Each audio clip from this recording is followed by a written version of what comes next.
Bwana, karibu sana kwenye hii sehemu ya 8, mzigo mtamu wa kuitwa Rise Up. Na katika sehemu iliyopita tulisema ya kwamba bahati imemjia Rashidi mikononi mwake iwapo ataamua kwenda Kongo kutekeleza kazi yake ya kumuua adui yake rais wa Tanzania ambaye amekuwa na mwinda kwa muda mrefu sana.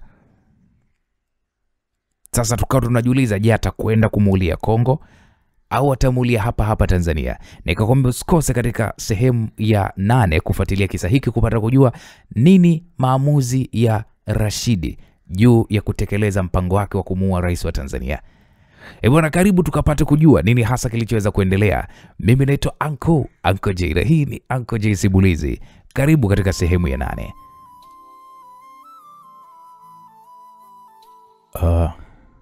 Kaka, unajua ni bora nije kwa sababu hapo mimi ni nyumbani bwana. Basi karibu sana. Nashukuru mkuu. Nikakata simu na kuanza kushangilia kwa furaha zote. Nilirudi nyumbani kwangu, nikaanza pale kuweka vitu vya muhimu katika begi langu la nguo. Nilianza kupiga mahesabu ya haraka kwa safari ya kutoka China mpaka DRC. Inagharimu masaa mengi sana kuweza kufika. Nikajambia inabidi niende hadi Kigoma kwa ndege ya kukodi. Niliwaza hivyo kimoyo, na ikiwa katika dimbwi la mawazo, simu yangu ilianza pale kuita. Nilitazama, nikakuta ni Karo ndiye alikuwa ananipigia. Yes baby. Niambie mume wangu. Safi tu, vipi? Safi tu. Tumefika. Pole kwa safari. Nashukuru, na pia wala tasa safari ndefu. Mke wangu nina safari kuelekea Uganda. Kuna mzigo umeingia kwa wale wauzaji wenzangu. Hivyo mimi nimepigiwa simu kama saa 1:30 iliyopita. Hapa ndipo ninafikiria sasa niondoke na ndege au basi. Kwa hiyo ni biashara ya haraka? Ndio mke wangu. Basi ondoka na ndege. Ukitumia basi unajua itakugharimu masaa mengi sana kuweza kufika. Ndio, okay, sawa mke wangu, nimekuelewa. Ila kuwa makini mume wangu. Usijali, niko makini tena sana tu. Okay, sawa. Nikutakieni safari njema. Nashukuru, na funguo ninaiacha pale nilipokuwa nimeiweka. Okay. Poa mume wangu. Na kama nikiwahi kurudi basi utanikuta niko nyumbani. Kama ukiwahi kurudi basi nitakukuta nyumbani. Okay, poa mke wangu, nakupenda sana. Nakupenda pia mume wangu. Hapo nikakata simu. Nikafunga nyumba yangu na kisha nikaondoka pasipo kutumia gari. Nikafika katika eneo la waendesha pikipiki. Nilipanda pikipiki na safari hapo ya kuelekea uwanja wa ndege ikaanza. Nilifika uwanja wa ndege, nilimlipa dereva na kisha nikaelekea katika moja ya shirika la ndege ndogo. Nikapata hatua zote za kukodisha ndege binafsi na safari ya kuelekea mkoani Kigoma ikaanza mara baada ya kumaliza kuwalipa kila ulichokuwa unakihitaji. Majira ya saa 2 za usiku nilifika uwanja wa ndege Kigoma. Nikatoka uwanjani na kisha nikakodisha taksi ambayo moja kwa moja iliweza kunipeleka hadi katika ziwa Tanganyika. Nilikodisha pale boti ambazo zinafanya safari haramu ambazo hupita maeneo ambayo hakuna kizuizi cha askari wala majini, hususan askari wa nchi ya Tanzania. Safari ikaanza, huku njiani nikiwasiliana na Obote na akaniahidi ya kwamba nikifika tu ufukweni nitakuta pale helikopta na wanajeshi wataweza kunipokea.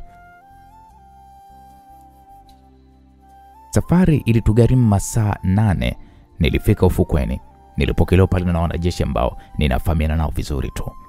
Tukaingia katika helikopta na safari kuelekea Ikulu ikaanza. Saa 1 asubuhi tukafika Ikulu na moja kwa moja nikaelekea katika eneo analoishi rais hapa Ikulu. Nilimkuta Obote akiwa yuko na mlinzi wake.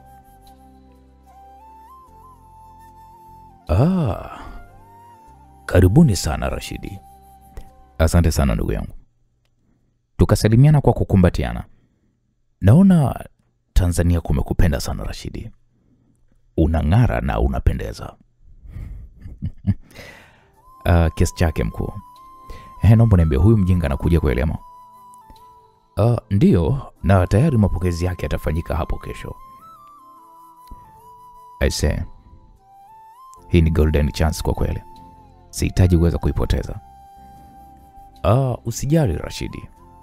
Ila unapaswa kuwa makini, tena makini sana.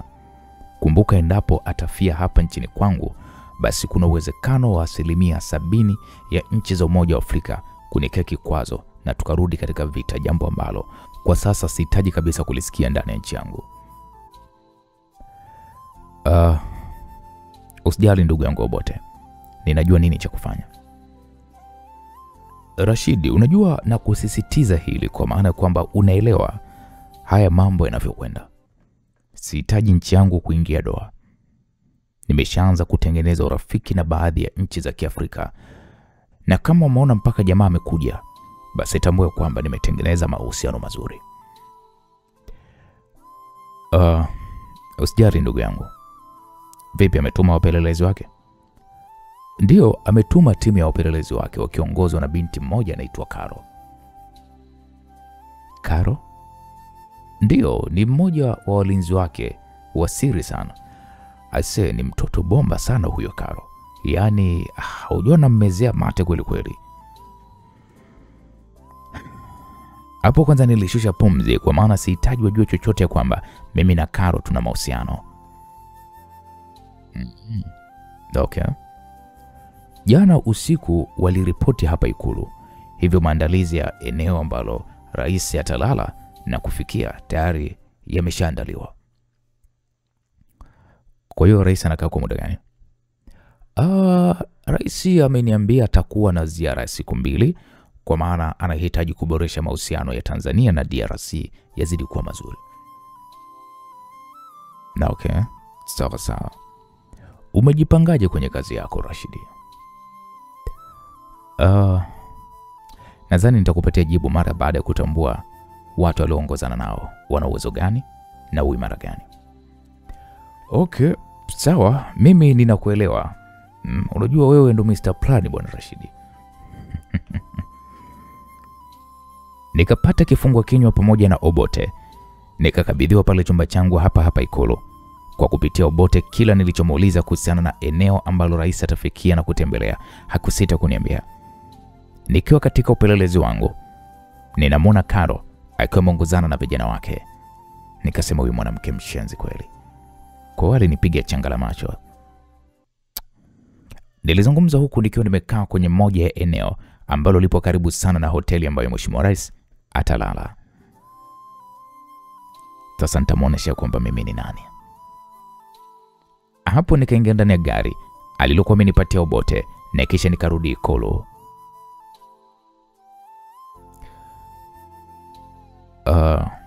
Obote, hivi yule daktari naweza nikampata kweli? Alafu unajua Rashidi, una bahati sana. Yule daktari ameingia asubuhi ya leo hapa DRC na nimepanga majira jioni niweze kukutana naye. Basi muombe nionane naye na ikiwezekana nitengenezewe sura ya bandia. Si unajua kwamba adui yangu ananifahamu na pia ninahitaji kuwa mshauri wako wa karibu kwa adui yangu. Kwa ninajua kuna baadhi ya mambo atahitaji kuweza kukushawishi kwa ajili ya manufaa yake binafsi. Rashidi, hilo wala usijali kabisa. Obote akanyanyua pale mkonga wa simu yake, alimpigia daktari ambaye mara baada ya dakika kama 50 hivi alifika Ikulu hapa akiwa na vifaa vyake vya kazi. Maana Obote tayari alikuwa ameshamueleza katika simu. Hakuhitaji muda wa kupoteza na kazi ya kutengenezwa mimi sura bandia ambayo daktari alikuwa ameniambia kwamba haifanani na mtu yoyote, basi pale kazi ikaanza.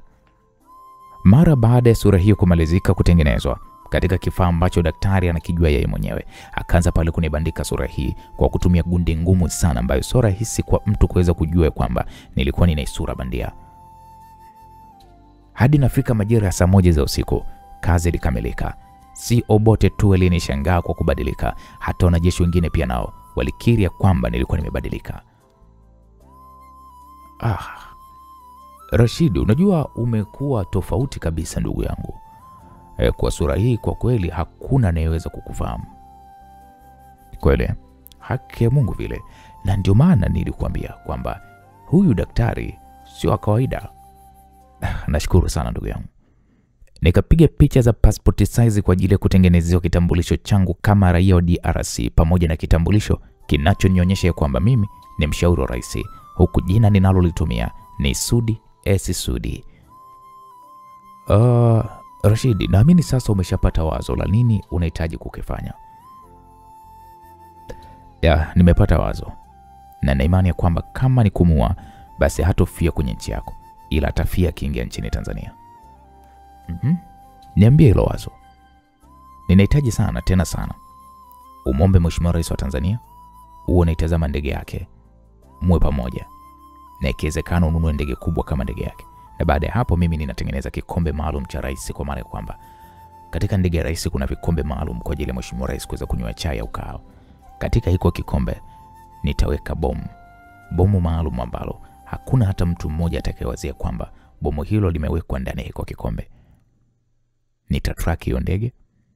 Ikishatua tu katika uwanja wa ndege wa Dar es Salaam, basi nitailipua ikiwa katika runway.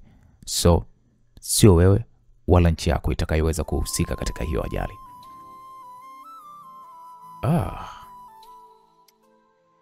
I say, unajua wewe ni genius. Kwa hiyo plani ambayo umeniambia mimi nimekuelewa. Sasa hivyo vikombe unavifahamu?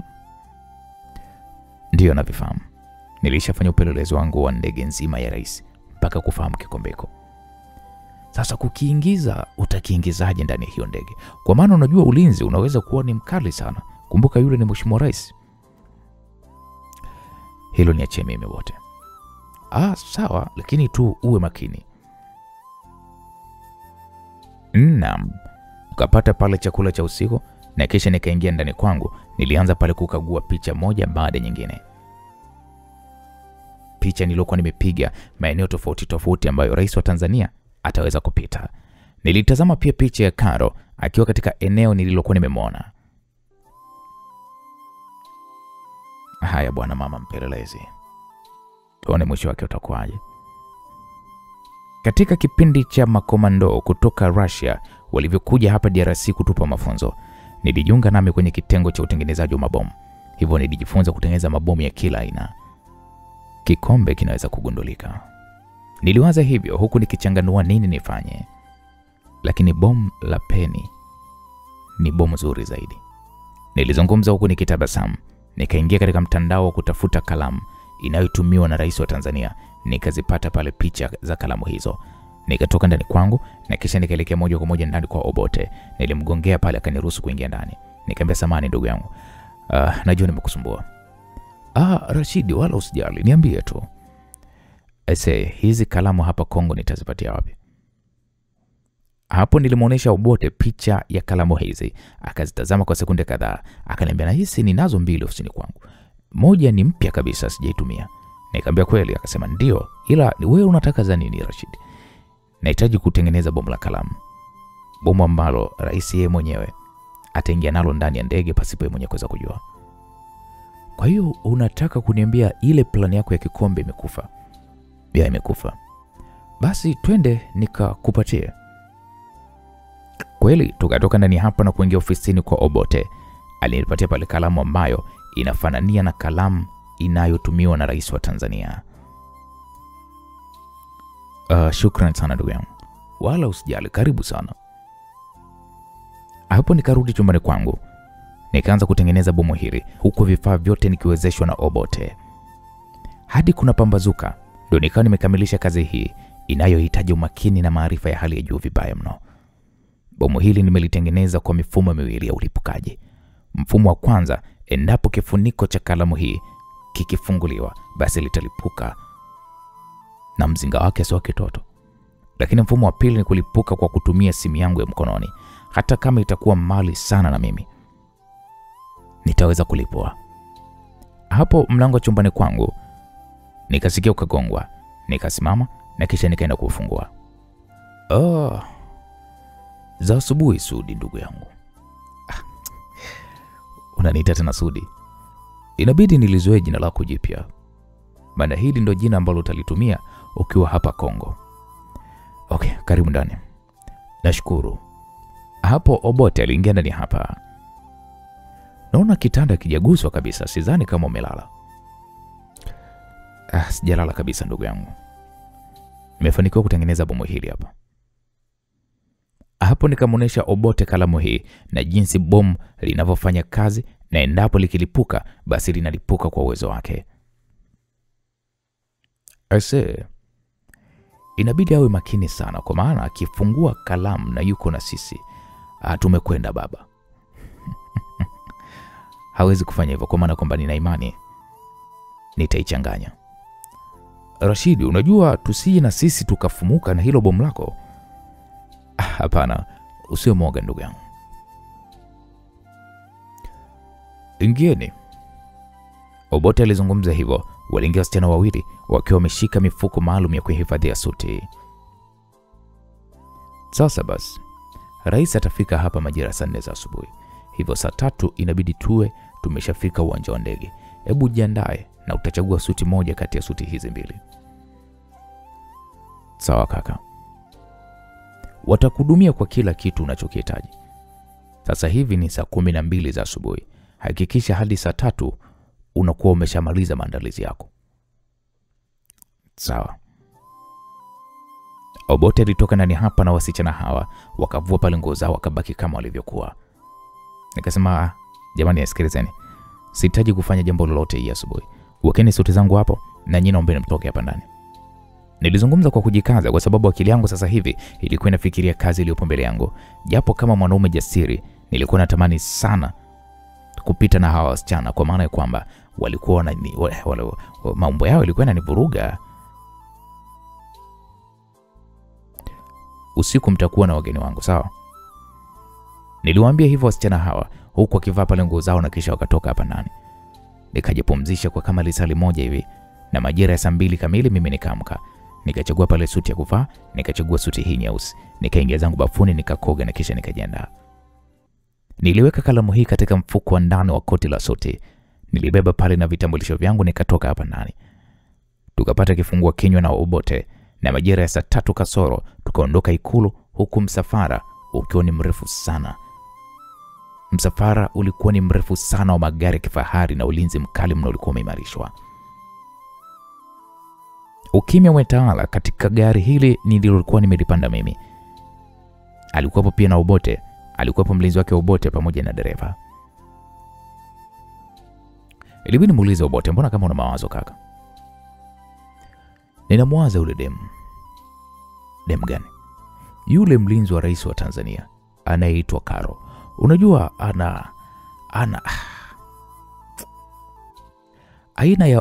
aina ya wanawake wale mimi ndo inanichanganya na wapenda. Kweli? Haki ya Mungu vile Rashidi. Sasa inakuaje? Ndio ninafikiria leo kwenye hafla ya chakula cha usiku nikanae chini nimpe maneno matamu. Akikubali mimi naoa. Jitahidi ndugu yangu, kwa maana kwenye upande huo mimi sihitaji kuweza kuingia sana. Rashidi, mimi nakujua wewe upende mademu, na ndio maana hata leo hii wale uliwafukuza. Amna Obote, unajua niko kazini kaka, kwa sihitaji kuendekeza mambo ya wanawake. Sawa, mimi nakuelewa. Naam. Tulifika uwanja wa ndege na kukuta pale wananchi wengine wakiwa wamefika kwa ajili ya kuweza kumpokea Mheshimiwa Rais wa Tanzania. Ngoma za asili zilikuwa zinapigwa na wacheza ngoma ambao walikuwa wamevalia kiasili, huku wanajeshi waliovalia sare nzuri wakiwa wamesimama kwenye mistari 6 iliyokuwa imenyooka. Rais Obote akawapungia pale mkono wananchi wote waliopo eneo hili, na kisha tukakaa kwenye jukwaa maalum lililokuwa limeandaliwa kwa ajili yetu.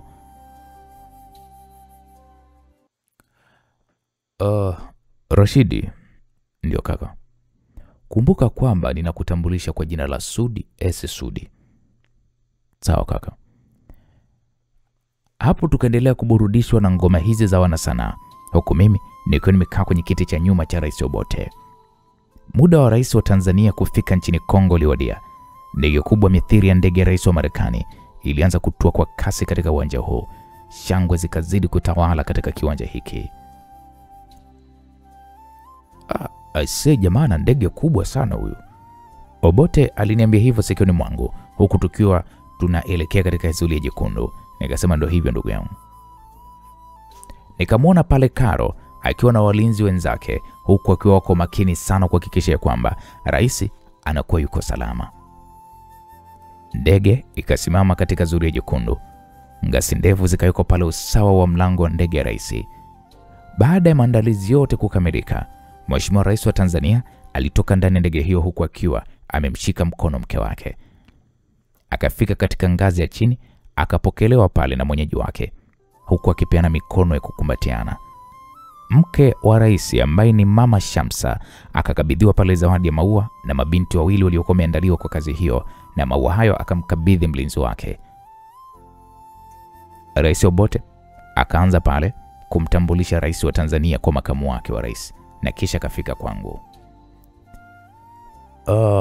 Huyu bwana ni mshauri wangu namba 1, anaitwa Sudi S. Sudi. Hapo mimi nikapeana mkono na rais wa Tanzania ambaye ni adui yangu, na kisha nikapeana mkono na mke wake. Nikajikuta hasira zikianza kunitawala kifuani mwangu, kwani huyu mwanamke kwa kweli amevuruga maisha yangu, tena kwa kiwango cha hali ya juu sana, mpaka nilitamani kujilipua pamoja naye kwa kutumia kalamu hii iliyopo mkononi mwangu. Nilijitahidi kutabasamu hivyo hivyo kwa kuzuia hasira yangu. Niliwachia mkono wake na Rais Obote akaendelea pale na utambulisho kwa viongozi wengine walioambatana na sisi. Sisi wengine tukarudi katika sehemu za kukaa, huku Rais Obote na rais wa Tanzania wakikagua pale vikosi vya jeshi vilivyopo hapo uwanja wa ndege. Watu wote tuliokaa tukasimama na nyimbo za mataifa yote mawili zikapigwa, na kisha viongozi wote wakaingia ndani ya magari, huku mimi nikipanda katika gari nyingine tofauti kabisa na gari la Mheshimiwa Rais. Hapo sasa safari kaanze kuelekea Ikulu, lakini akilini mwangu nilikuwa nikipangilia mambo mengi sana ya kumfanya huyu rais. Tukafika Ikulu. Rais Obote na rais wa Tanzania waliingia katika ofisi ya Mheshimiwa Rais kwa ajili ya mazungumzo yao, wao peke yao, huku walinzi wa Obote na walinzi wa rais wa Tanzania wakiwa wako nje ya hiyo ofisi kwa ajili ya kuweza kuimarisha ulinzi. Baada ya dakika 10 za mazungumzo, walitoka ndani hapa kwa ajili ya kuzungumza na waandishi wa habari. Muda wote haya yakiendelea, mimi macho yangu yalikuwa kwa makini sana kwa walinzi wa Tanzania, hususan Karo ambaye ni mwanamke wangu. Unajua nchi yetu ya Kongo imepata ugeni mkubwa sana. Kwanza nimshukuru ndugu yangu rais, kwa kweli ni ameonyesha ni jinsi gani, namna gani ambavyo anapenda kuhakikisha kwamba ujirani wetu kati ya DRC Kongo na Tanzania unazidi kuimarika. Naam, Rais Obote alizungumza huku akimtazama rais wa Tanzania. Ni mambo mengi sana ambayo nimezungumza naye, na tumepanga kushirikiana kwa nchi hizi mbili, ikiwamo kuongeza ulinzi kati ya ziwa Tanganyika, kwa maana kwamba ni watu wengi sana wanalitumia ziwa hilo kwa kusafirisha silaha, kuvuka kuingia nchi moja hadi nchi nyingine kinyume na taratibu, na pia uvuvi haramu pia. Hivyo nimkaribishe ndugu yangu kwa ajili ya kuzungumza mambo mawili matatu. Naam, Rais Obote mara baada ya kuzungumza mambo hayo, rais wa Tanzania alianza pale kuzungumza. Kiukweli mimi nina furaha kubwa sana kwa kuwa hapa Kongo. Ni watu wengi wanachukulia mapinduzi ya nchi ya Kongo kama uasi, la kwa jinsi ninavyomuelewa ndugu yangu Obote ni mtu sahihi wa kuiongoza nchi hii, kwa maana kwamba anaiongoza nchi hii kwenye misingi na taratibu, na na imani kwa asilimia kubwa kwamba atawavusha wananchi wa DRC kutoka hapa walipo na kuwapeleka katika maisha ya juu ambayo kila mwananchi ataweza kuyafurahia. Kwa hiyo mimi nimekuja DRC ukiachana na kumpongeza tu ndugu yangu Rais Obote, ila pia kwa pamoja nina imani tutaendelea kudumisha urafiki kati ya Kongo na Tanzania. Kwa haya machache, mimi ninapenda sana kuwashukuru kwa kunikaribisha vizuri, na nina imani kwamba ziara yangu ya siku 2 itaenda vizuri. Asanteni sana. Hapo msemaji wa serikali wa Ikulu akakaribisha maswali mawili matatu kutoka kwa waandishi wa vyombo vya habari kutoka mashirika mbalimbali ndani na nje ya Kongo. Mimi naitwa Amina Rajabu kutoka shirika la BBC London, Swali langu kwako Rais Obote, katika kuipindua serikali iliyotoka madarakani, katika habari za ndani tumesikia kwamba ulimbaka mke wa rais aliyepita mbele ya mume wake na ukamua. Je, hilo ni la ukweli? Swali hilo lilitushtua sana. Unajua nilimtazama Rais Obote na kumuona kitabasamu.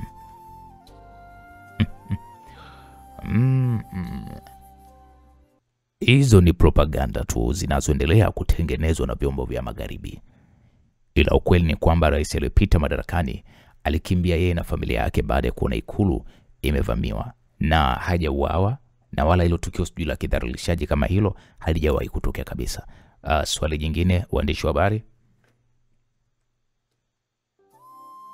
Kwa jinsi Obote alivyojibu swali hili, amelijibu kisiasa, ila kwa jinsi ninavyomfahamu ni dhahiri sheria kwamba swali hili limemchukiza sana. Sema tu ameonyesha kujikaza mbele ya vyombo vya habari. Naitwa Mandingo, nimetokea shirika la utangazaji la taifa. Mheshimiwa Rais, ni lini tutamfahamu First Lady? Kwa maana Wakongo wengi wanatamani sana kuweza kumfahamu. Niombeni kwa Mungu, atakapopatikana basi kila mtu atamfahamu tu. Asanteni sana ndugu zangu waandishi wa habari. Mara baada ya mazungumzo ya waandishi wa habari kuweza kutamatika, tukajumuika pale katika meza ya chakula. Huku ni watu wachache sana kutoka katika serikali ya nchi hii ya Kongo, tukapata nafasi ya kula na marais hawa wawili. Kiukweli chakula cha Kongo ni kitamu sana.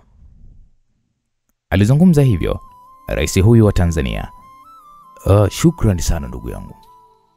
Inabidi uoe shemeji, mke wa rais, yani Mama Shamsa alizungumza. Usijali shemeji, unajua safari nyingine utakapokuja utakutana na mke mwenzio. Tena ninapenda sana kuoa huko Tanzania. Wow. That is good idea ndugu yangu. Karibu sana upate mke Tanzania, kwa maana ni nchi ambayo ina wanawake wazuri kama hao. Ni kweli, unajua hata mimi mwenyewe ninaona. Alafu kuna msichana mmoja nimemwona kati ya walinzi wako wa kike. Nisiwe mongo, kwa kweli nimempenda sana tena sana. Nani tena huyo? Anaitwa Karo. Alafu nilishindwa kukuambia, unajua Karo yule ni mdogo wangu wa tumbo moja. Kweli? Akia Mungu vile. Ndio last born katika familia yetu. Aise, kwa hiyo undugu unaweza kuzidi kuunganishwa. Ndio, tena ni jambo zuri sana. Unajua ukimoa mdogo wangu, nina imani hata yeye mwenyewe pia atajawa na furaha kubwa sana. Mama Shamsa akamnongoneza mume wake. Ila kabla ya yote itabidi sasa tuzungumze naye na kisha tukukutanishe naye. Hakuna shida ndugu yangu. Unajua mimi niko tayari kwa lolote lile. Nimempenda sana Karo. Basi usijali ndugu yangu, kila jambo litakwenda vizuri. Msikilizaji, kwa upande mmoja, mnajua roho yangu ilikuwa inaniuma sana kuona kila mwanamke ninayekuwa naye anachukuliwa na rais. Ila kutokana kwamba mimi nina familia yangu, kidogo wivu kwa Karo ulikuwa ni mdogo kuliko ilivyokuwa kwa Mama Shamsa, ambaye nilimpenda kwa moyo wangu mmoja pasipo kuiona hatari iliyokuwa iko mbele yangu. Tukamaliza kupata chakula cha mchana na kisha tukaingia katika kikao cha kujadili kuhusiana na masuala ya kushirikiana katika ulinzi wa kulinda ziwa Tanganyika. Huku tulikoingia katika kikao hiki, tulikuwa ni washauri wa marais pekee, na hata walinzi pia wa marais wamebaki nje. Hapa ni lazima nimbadilishie kalamu yake. Niliwaza hayo kimoyo moyo, huku nikitazama jinsi viongozi wanavyojiandaa kwa ajili ya mazungumzo. Ndugu yangu Obote, unajua serikali yako, au niseme rais uliyempindua, tulijaribu sana kuzungumza na, ila kwa bahati mbaya hatukuweza kufikia mwafaka kwa kipindi kile. Mimi nilikuwa niko makamu wa rais, kama unakumbuka. Ninakumbuka ndugu yangu. Na pia mimi na imani kwamba kwa pamoja mimi na wewe tunaweza tukafikisha ndoto za nchi zetu katika maeneo ambayo nchi zetu zinapaswa kuweza kufika. Ni kweli ndugu yangu. Nchi yangu ya Tanzania iko tayari kutoa wanajeshi 200 wa majini katika kuimarisha ulinzi. Hata mimi nitatoa idadi hiyo hiyo, na pia tupige marufuku uvuvi haramu unaoendelea kwa kipindi hiki cha mwaka mmoja. Tuhakikishe tunaacha samaki wanazaliana na wanakuwa ni wengi. Hilo halina shaka, hilo bwana limepita. Lakini pia nimepata wazo moja. Unaonaje wanajeshi wetu wakawa wanapata mafunzo ya kijeshi? Hii itazidi kuimarisha ulinzi wa nchi zetu hizi mbili. Mkuu, hapo unajiingiza kingi, kwa sababu watatuma upelelezi wao ambao ni wanajeshi. Watadadisi hii nchi na watazoa kila aina ya mali iliyopo ndani ya nchi yako. Hapo nilimshauri kwa kumnongoneza Obote. Sasa unajua hilo la wanajeshi wetu kushirikiana ni jambo zuri, ila ningependa sana tupeane kwanza muda katika hilo. Hakuna shaka ndugu yangu Obote. Ni jambo moja tu mimi ningependa kulifahamu, kwa maana lilitokea kipindi cha nyuma kidogo. Ndio nakusikiliza. Kuna mhalifu wangu mmoja nilimleta hapa nchini kwako, ila kwa bahati mbaya alitoroka gerezani, na inasadikika ni kwamba alikamatwa na vijana wako kipindi bado yuko porini. Je, unalifahamu hili? Hapana. Huyu kijana anaitwa nani? Anaitwa Rashidi. Sina habari hizo, ila kwa vijana wote wanaokamatwa huwa wanauliwa. Hapo nilijikaza kutokuonesha mshituko wangu. Okay, sawa. Samahani kwa kukuuliza swali hilo ambalo kwa namna moja ama nyingine ni nje ya mada yetu. Usijali ndugu yangu, usijali. Naam, kikao hiki kifupi kikamalizika na Rais Ibrahim huyu kutoka Tanzania akaelekea katika eneo la kupumzika kabla ya hafla iliyopangwa kufanyika nyakati za usiku. Hivi huyu mshenzi bado niko kichwani mwake hadi leo. Nilimwambia hivyo Obote mara baada ya kuingia ofisini kwake. Kwani hilo la mke tu ndilo anakufanya kuinde namna hiyo, ama kuna jambo jingine nje ya huyo mwanamke? Ndio hilo tu ndugu yangu. Mbona ana balaa? Mbona anakuwa kama vile limbukeni wa wanawake? Lakini nakushukuru sana ndugu yangu Obote. Kuwa makini sana na huyu jamaa. Kama huyo Karo ni mdogo wake, tambua hatakuwa na wewe kama mke wako pekee tu, ila atakupeleleza, atakushawishi kama Samson alivyomshawishi Delila. Baba, utatoa kila kitu, madini na kila kitu kitakuwa mikononi mwao. Rashidi ndugu yangu, unajua mimi niko makini. Niko makini tena sana. Mwanamke hawezi kunizidi mimi akili. Rafiki yangu wewe, wajua wanawake wewe. Waogope sana, kwa maana kwamba mwanamke ndo mtu pekee aliyekutana na shetani pale bustani ya Edeni. Ukiachana na kushauriwa kula tunda, hatujui ni mambo gani mengine ambayo alizungumza na shetani. Kwa usije ukamkaribisha shetani chumbani kwako, atakutafuna. Hapo nilizungumza kwa msisitizo huku nikimtazama Obote usoni mwake. Rashidi, acha kuwa na wasiwasi. Mimi ninawajua wanawake wengi sana. Hapo nikamtazama Obote, nikagundua ana asili ya ubishi. Nikamwitikia tu okay sawa. Nilimjibu hivyo kwa unyonge kidogo. Obote akaniambia, Rashidi, unajua bado hujamwona yule mtoto wewe. Ana bonge la shepu, mtoto namba 8 OG kabisa. Nikamwambia, ndugu yangu, kwenye swala la mapenzi na mahusiano mimi sitopenda kukushauri sana. Unanijua kwenye hilo, ila kwenye swala la nchi na wananchi wako nitakushauri muda wote na wakati wote, ila huyu panya huyu ni lazima mimi nidile naye. Alafu nimekumbuka. Ninakuomba sana, kama unahitaji kuweza kudili naye, basi dili naye mara baada ya ndoa yangu mimi na Karo kufungwa. Unasema? Hapo niliuliza kwa mshangao, na ndipo Obote akasema, huyu ukitaka kudili naye, dili naye mara baada ya mimi na Karo kufunga ndoa.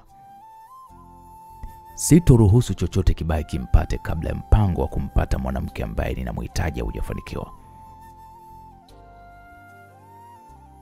Maneno ya Obote yalikuwa ni kama vile kisu kikali kinachokata maini na utumbo tumboni mwangu. Nikamwambia, hivi uko serious? Ndio, niko serious kwenye hilo jambo Rashidi. Sihitaji kubadilika, ila nahitaji kwanza mpango wangu kufanikiwa. Okay. Sawa. Nimekuelewa. Nielewe na uliweke kichwani mwako hilo Rashidi. Nitakutoa sadaka kwa adui yako endapo ukikwenda kinyume na haya ninayokuambia. Obote mara baada ya kuzungumza maneno hayo, alitoka ofisini hapa na kuniacha nikiwa niko peke yangu. Wezemeni, hasira kali ilinivaa mwilini mwangu, kwa maana ya kwamba naona sasa Obote mapenzi sasa anaanza kumchanganya, na hata mpango wangu anaupiga tarehe za mbele. Na mbaya zaidi, amenithibitishia kwamba atanitoa chambo kwa Rais Ibrahim, yani huyu rais wa Tanzania ambaye hadi leo ameniulizia. It means kwamba bado ananitamani sana huyu rais wa Tanzania. Nikasema, nitaanza kukuua wewe Obote endapo utamchukua demu wangu. Nilizungumza huku nikiwa ninatazama picha kubwa ya Obote iliyopo hapa ofisini kwake. Nilivuta pumzi nyingi na kisha nikashusha taratibu kuhakikisha kwamba ninarudi kwenye hali yangu ya kawaida.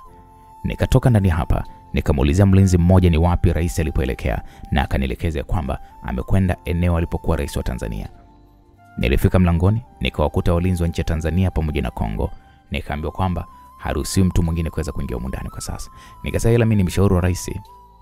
Wakaniambia, samahani, hatujapewa ruhusa ya kuweza kumuingiza mtu mwingine. Nikamwambia, hivyo mlinzi, unajua mimi ni nani? Akasema, ndio ninakufahamu, ila rais anazungumza mazungumzo ya kifamilia.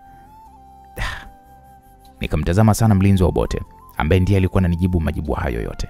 Nikasema, okay sawa. Nilitoka ndani hapa na moja kwa moja nikaelekea chumbani kwangu. Hapo kichwa changu mnajua kilivurugika kupita maelezo. Nikafunga mlango kwa ndani, huku sasa nikawa ninatafakari nini ambacho kinaendelea kichwani mwa Obote. Huyu jamaa kumbe ndo fala kweli hivi. Ina maana kitekenywa kidogo tu anaweza akanitoa misadaka huyu. Kiukweli nilijiuliza sana kilini mwangu, ila nikasema hawezi kufanya upumbavu kama huo. Nimefanya naye kazi nyingi sana, ila sipaswi kumwamini yeye hata wanajeshi wake, kwa maana kwamba muda wote anaweza kanibadilikia. Ila Karo ananipenda, hawezi kunisaliti. Endapo akinisaliti nitamfanya nini? Niliwaza sana na kisha nikakosa majibu ya maswali yangu. Nikasema, haki ya Mungu, akinisaliti ninamuingiza kwenye listi ya Mama Shamsa na mume wake. Mtiririko wa maswali ulikuwa ukinifanya nipitiwe na usingizi mzito. Mlio wa kugongwa kwa mlango wangu ukanifanya nizinduke kutoka usingizini. Nilikaa kitako kitandani, nikajishangaa sana kwa sababu sijavua nguo hata moja wala viatu. Mtu aliyekuwa anaendelea kugonga mlango wangu bado alikuwa anafanya hivyo. Nikamwambia, nakuja. Kwa nikazungumza huku nikitembea kwa uchovu mpaka mlangoni, na istoshe uchovu huu ulikuwa umesababishwa na jana usiku kukosa muda mzuri wa kulala. Nilifungua pale mlango, nikakutana uso kwa uso na mlinzi wa Obote. Yule mlinzi akaniambia, "SM kuwa nakutafuta, muda wa hafla umekaribia." Nikasema, saa ngapi saizi? Saa 2 kasoro usiku. Basi naomba nibadilishe suti kwa sababu nilikuwa nimepitwa na usingizi. Okay, poa, sijali.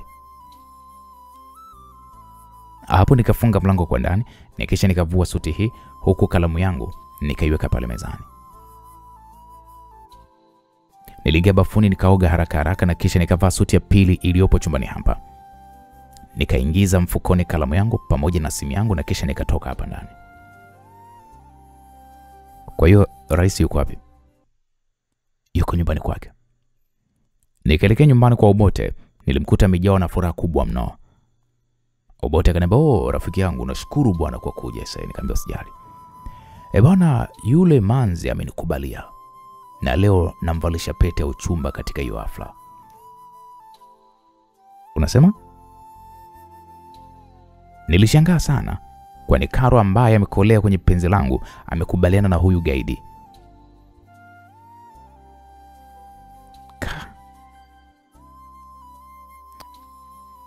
Obote tangu nimfahamu, idadi ya wanawake nilimshuhudia akiwaingilia wanafika hata 100.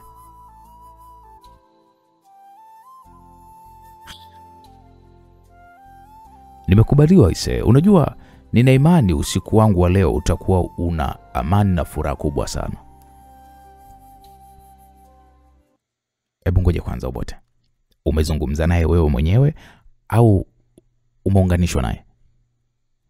Hamna, nimezungumza naye mimi mwenyewe. Nimepiga voko za kipapa Obote. Mtoto ameingia laini. Yaani ninahitaji ndoa yangu ifanyike wiki ijayo.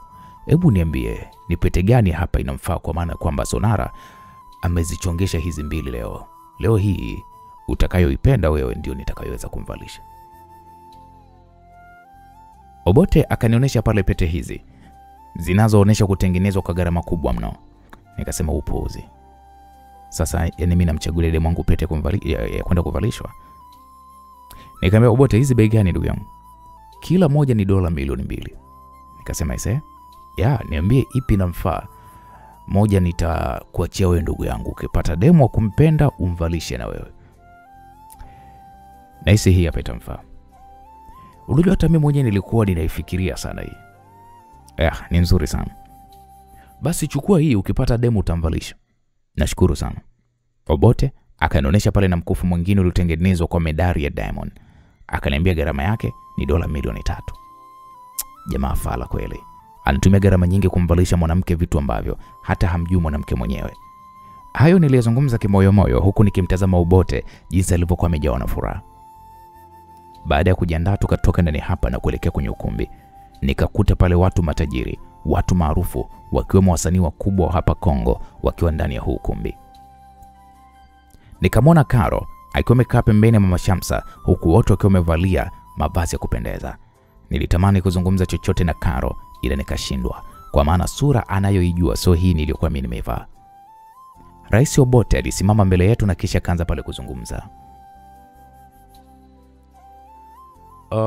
Jamani, kwenye maisha yangu nilitamani sana kupata mwanamke ninayempenda. Leo hii ninapenda mumshuhudie nikimvalisha pete mke wangu mtarajiwa. Karo, nakuomba uje. Hapo nikamwona Karo akisimama huku akiwa amejawa na tabasamu usoni mwake. Wakakumbatiana pale na Rais Obote huku akipigana mabusu mdomoni. Unajua mpaka nilishangaa, nikajiuliza ni muda gani ambao wamezoeana kiasi hiko mpaka kila mmoja anamfurahia mwenzake kiasi hiki. Hapo nikapata wazo moja. Nikawapiga picha moja na kisha nikatoka ndani hapa nikaelekea chumbani kwangu.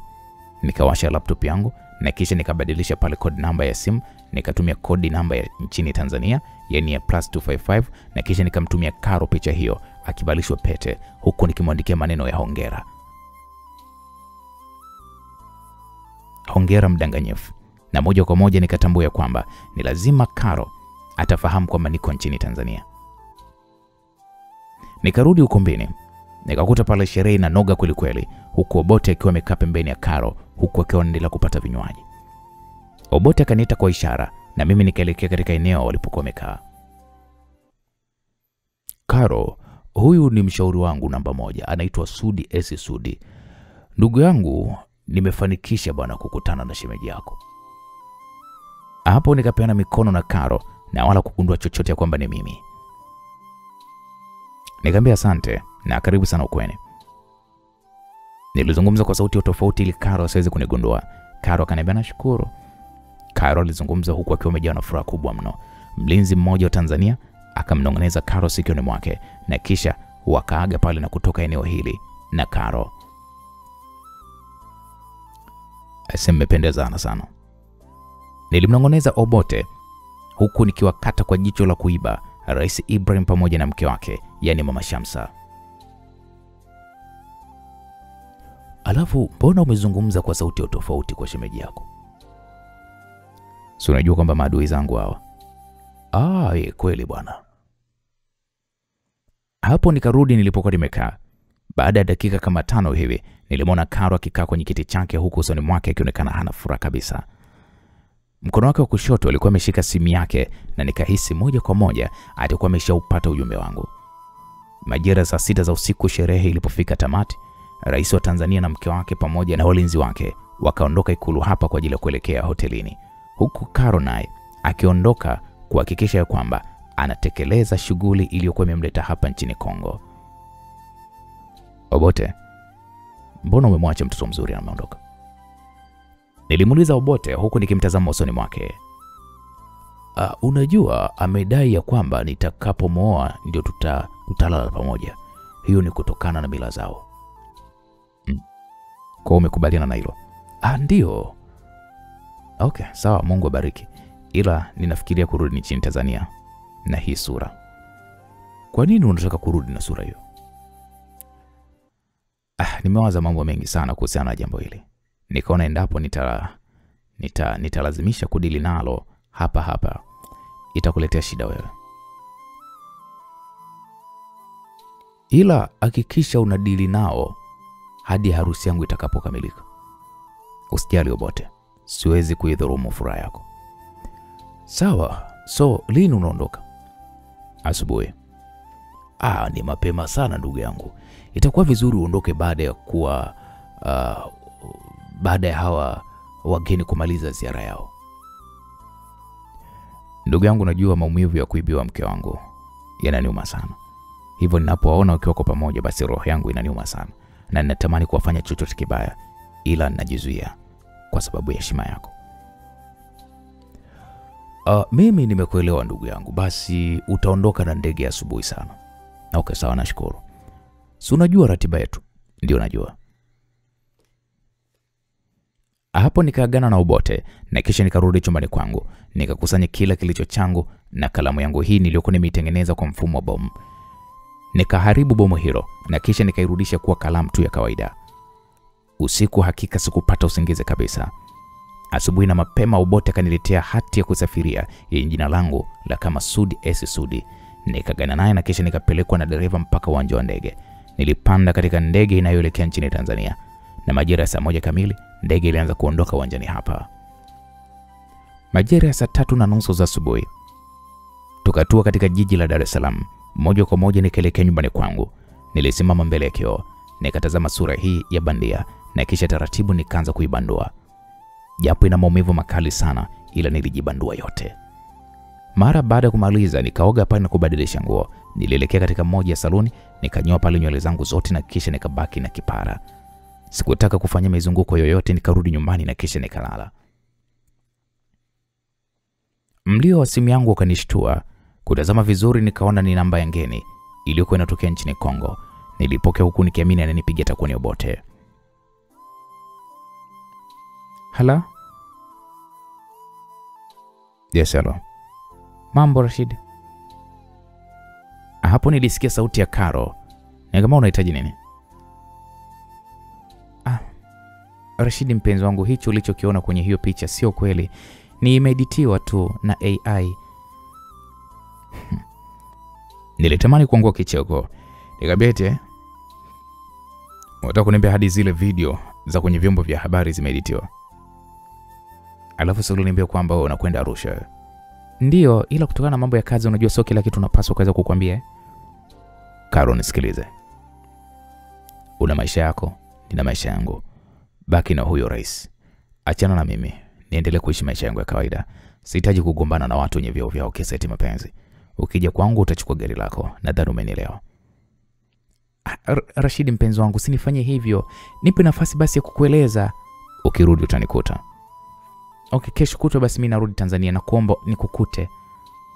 Tuombe uzima kwa maana akili yangu umeshaivuruga. Sijui nyinyi wanawake huwa mnawaza wapi ese. Hapo nikakata simu.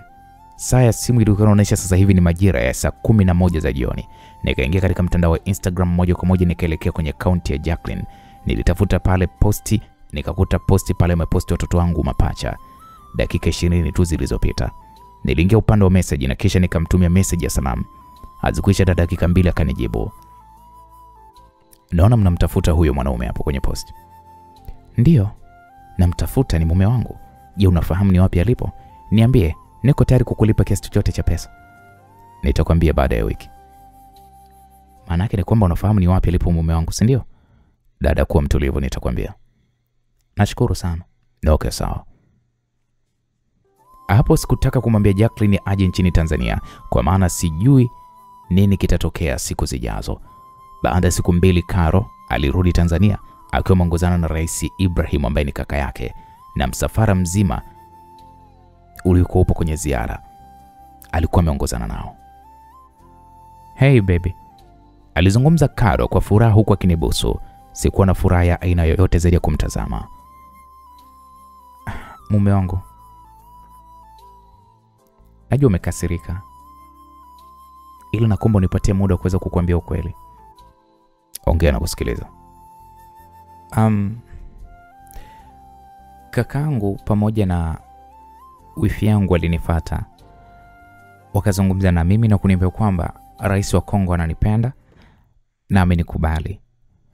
Nikawauliza, si wanajua kwamba mimi na mchumba wangu na ananipenda na nimepanga kufunga naye ndoa? Wakasema kwamba tunalijua hilo, ila kubali kuvalishwa pete na huyu jamaa, ila harusi haitakuwepo. Kwa tulichokuwa tunakihitaji ni amani ya sisi kuendelea kuwepo nchini Kongo kwa sisi siku 2, na kisha tunaondoka zetu na kurudi Tanzania. Story itakuwa imeishia pale, na sitofunga tena ndoa na sitofunga naye ndoa, na pia nalisahau hilo kabisa. Kwa hiyo umelala naye? Hapana. Haki ya Mungu vile sijalala naye. Okay. Mbona una furaha mume wangu? Ngoja nikwambie kitu. Nilikuwa nakuamini sana, ila kwa sasa sikuamini. Jamani Rashidi, nisamee mume wangu. Unajua sikupanga kukuambia kwamba mimi ninaelekea Kongo kwa maana kwamba ni masuala ya kiusalama. Tafadhali mume wangu. Caro alizungumza huku machozi yakimwagika usoni mwake. Laiti kama ningekuwa sikupendi, ningelala na yule mpuzi. Ila nilimwambia kwa sheria za mila yetu hatupaswi kulala pamoja hadi pale tutakapofunga ndoa. Please mume wangu, naomba nielewe kwenye hilo. Caro alizidi kulalama mpaka nikamwonea huruma. Taratibu nilimkumbatia huku nikimtazama usoni mwake. Nikuulize. Niulize tu mume wangu. Unanipenda? Ninakupenda kutoka moyoni mwangu kwa 100%. Na kakaangu ameniomba leo hii twende Ikulu nikakutambulishe na akazungumze na wewe kuhusiana na jambo hili, kwa maana ya kwamba nilimweleza kila kitu kuhusiana na mambo yalivyovurugika katika penzi langu. Leo hii? Ndiyo mume wangu. Tafadhali nakuomba usinikatalie. Hivi kakako hatoniua kweli? Anaanzia wapi kukua? Ikiwa anapenda sana kuniona mimi nikiwa na furaha. Alafu ngoja kwanza mume wangu. Hivi ni nani aliyekushauri wewe kunyoa upara? Kwa nini? Unatisha. Uliponikera kwa hasira nikamalizia tu kwenye kunyoa nywele zangu. Jamani, nakuahidi haitojitokeza tena. No, okay, sawa. So, nimwambia kwamba tunakwenda leo usiku? Ndio. Caro kwa furaha alianza pale kunipiga mabusu, na taratibu tulijikuta tukizama katika dimbwi zito la mapenzi. Tukapiga pale mechi moja ya kibabe, na ilipotimu majira ya saa 1 za usiku tulianza safari kuelekea Ikulu. Siwezi kumkimbia adui. Ndi lazima niwe naye karibu adui yangu. Hapo nilizungumza kimoyo huku nikimtazama Caro ambaye leo ndo anaendesha hili gari. Tukafika katika geti kubwa la kuingilia Ikulu. Caro alishusha kioo cha upande wake kidogo, na kisha mwanajeshi aliyetizama ndani akamruhusu aingie. Kwa hiyo hapa Ikulu unaingia pasipo shida yoyote. Hapa ni nyumbani, hivyo hakuna nikagua. Na okay, sawa.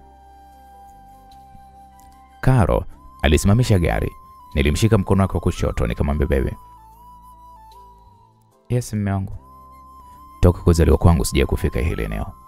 Hapa nahisi kama vile miguu inaishiwa nguvu. Usijali mume wangu, uko na mimi na wala tusiwe na shaka.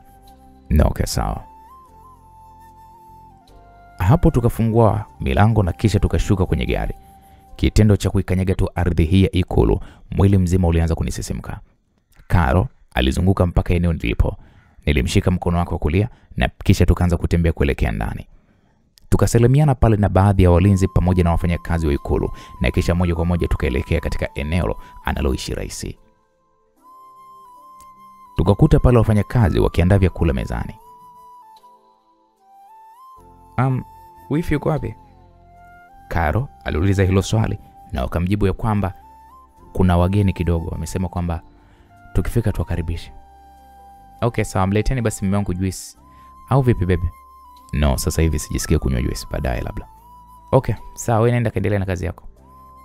Mwanadada huyo akaondoka, huko sisi tukiwa tumekaa tu kwenye hii sebule. Nilitazama picha kubwa ya Rais Ibrahim pamoja na Mama Shamsa siku ya harusi yao, ambayo wameibandika ukutani hiyo picha. Wameendana bwana kakako na huyo mwanamke wake. Umeona? Japo kakangu umri umekwenda, ila na mke mzuri sana. Amempatia wapi huyo mke wake? Kusema ulikoleta sielewi umempatia wapi. Si unajua na kakangu anatembea tembea sana. No, okay. Ila kakangu ni mtu Mswahili, mtu mwenye maswali sana, hivyo inabidi uwe makini anapokuuliza maswali yake. Au usijali kuhusu hilo. Hapo tukakaa kwa kama dakika 20 hivi. Rais Ibrahim pamoja na mke wake wakaingia ndani hapa. Wote walishtuka kidogo mara baada kuniona, na jambo hilo Karo akaligundua. Mbona mmeshtuka mara baada ya kumuona mume wangu? Karo aliwauliza kwa masihara na kuwafanya Rais Ibrahim na Mama Shamsa watabasamu. Walitabasamu kinafiki kuficha kile wanachokijua. Hapana. Unajua hatukutarajia kama mtakuwa mmeshafika. Tumefika kaka, kama dakika 25 hivi zilizopita. Okay, karibuni sana. Rais Ibrahim alianza kunipatia mkono huku akifuatiwa na mke wake. Wakakaa kwenye sofa linalotazamana na sisi. Poleni sana kwa kuwachelewesha. Ilikuwa bado kidogo tu niwapigie simu kuwauliza kwamba mpo wapi. Tulikuwa na kikao kidogo. Viongozi wa jumuiya kina mama katika chama, ndio maana tumechelewa kidogo. Naam, rais huyu alizungumza huku akiwa amekunja nne. Mama Shamsa kila anapomtazama alikuwa naye kuepesha macho yake. Okay, sawa kaka. Huyu ndio yule mwanaume wa ndoto zangu nilikuwa nakwambia. Huyu ndiye alinifanya mimi nisimuone wala kumsikia ubote. Mume wangu mtarajiwa anaitwa Rashidi. Okay. Tunashukuru kukufahamu bwana Rashidi. Hapo Rais Ibrahim alizungumza huku akinitazama kwa macho ya udadisi, na mimi nikasema nashukuru nanyi kwa kufahamu. Yaani hadi sasa hivi ninaona kama vile ni ndoto kukutana na watu wakubwa katika hii nchi kama nyinyi. Ni jambo la kawaida. Unaitwa Rashidi nani? Naitwa Rashidi Pinda. Hapo nilimwangalia Mama Shamsa na kumwona jinsi mikono yake ilivyokuwa inamtetemeka kwa uoga. Okay, wewe ni mwenyeji wa wapi kijana? Mimi nimezaliwa hapa Dar es Salaam na nimekulia hapa Dar es Salaam. Okay, sawa. Kazi yako ni nini? Mimi ni mfanyabiashara na nachukua vitenge kutoka Kigoma, Uganda, Kagera na kisha ninavileta huko jijini Dar es Salaam na kuvisambaza kwenye maduka ya jumla ya Kariakoo. Hivyo biashara yako ina uwezo wa kukuingizia kiasi gani labda kwa mwezi? Kaka jamani. No, nahitaji kujua mwanaume anayeweza kumwoa mdogo wangu ana uwezo wa kifedha kiasi gani. Tuendelee Rashidi. Naingiza zaidi ya dola milioni 1 kwa mwezi. What? Hapo rais alishtuka. Unajua hata Karo mwenyewe akanitazama kwa macho mshangao. Dola milioni 1? Ndio, kwani haiwezekani mkuu? Inawezekana, ila nahisi utakuwa unaviingiza kimagendo, kwa maana hicho kiasi ni kikubwa sana cha pesa. Hapana, mimi nalipa ushuru na vinaingia kwa njia halali kabisa na wala sio magendo. Hapo msikilizaji, nilizungumza kwa kujiamini sana huku nikiwatazama kwa macho yaliokuwa yamejaa uchu na ugomvi muda wote. Okay, sawa, ni jambo zuri sana kulipa kodi za serikali. Je, utajiri wako unafikia kiasi gani? Kaka, maswali mengine bana achana nayo. Utamuuliza siku nyingine mkionana.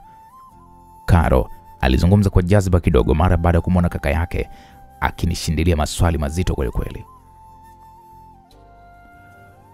Wewe kijana, nahitaji kuzungumza na wewe. Hebu nifuate. Kaka, ungesubiri tu tule kwanza. Mimi ni kaka yako na hapa upo kwangu. Hunipangii mimi. Mimi ndiye nayekupangia wewe. Nadhani umenielewa. Rais Ibrahim alizungumza kwa ukali kidogo. Nilimshika Karo mkono wake na kisha nikauminya kidogo huku nikimtazama usoni mwake. Nikamwambia ni sawa, usijali mke wangu. Mara baada ya kuzungumza hivyo, nikampiga pale busu Karo mbele Mama Shamsa pamoja na kaka yake, kitendo kilichomfanya Mheshimiwa Rais sura yake kujidhihirisha kwamba ana hasira kali sana na mimi.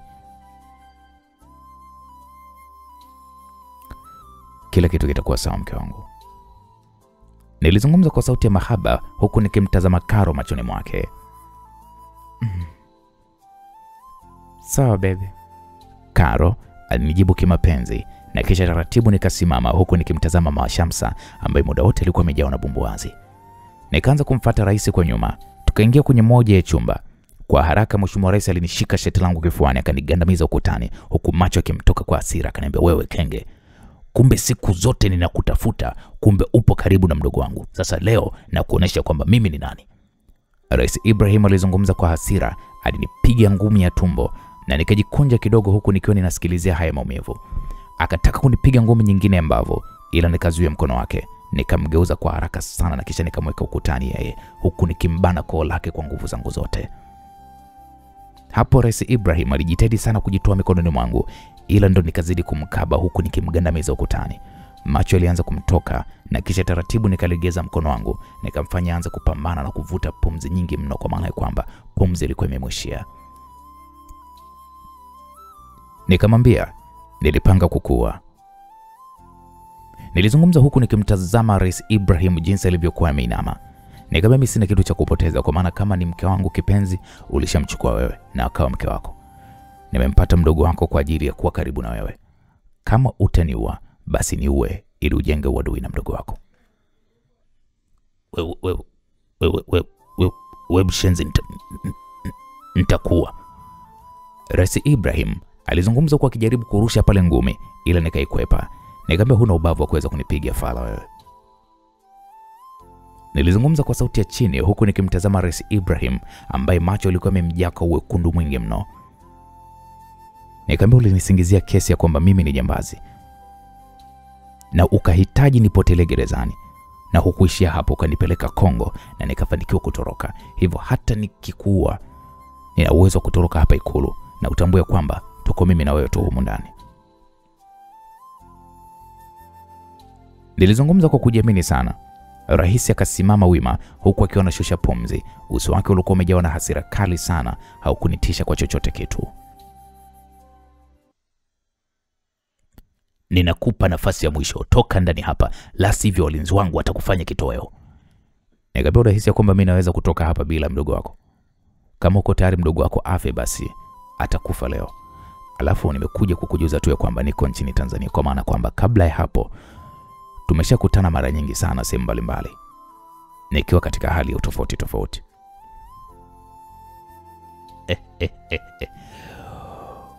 Unajiamini sana wewe kijana maskini usiyekuwa na uwezo wowote.